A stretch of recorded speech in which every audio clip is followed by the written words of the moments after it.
দেবতার দর্শন। মোহাম্মদ আলম মিয়া, শফি আলম।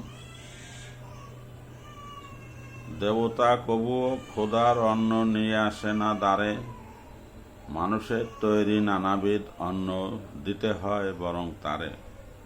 মিথ্যে বলিনি ভাই, যা দেখা যায় তাই বলেছি, নেইনি কল্পনার ঠাঁই।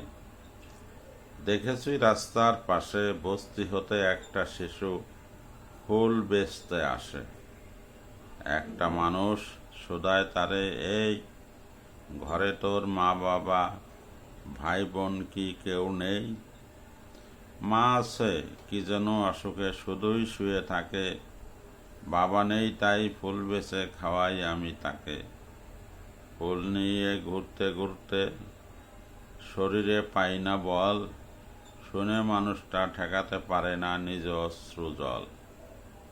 হাত ধরে টেনে নিয়ে যায় কাছাকাছি দোকানে, শুধুমাত্র পোলাও বিরিয়ানি বিক্রি হয় ওখানে।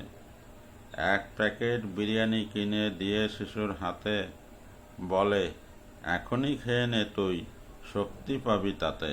শিশুটি বলে, মাকে রেখে কেমনে একা খাই, জগতে আমার মা ছাড়া যে আপন কেউ নাই।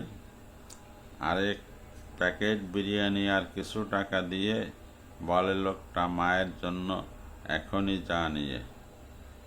শিশু ভাবে, ফুল বেচতে আসি যে রোজ রোজ, আজকে শুধু এলাম এক মহান দেবতার খোঁজ।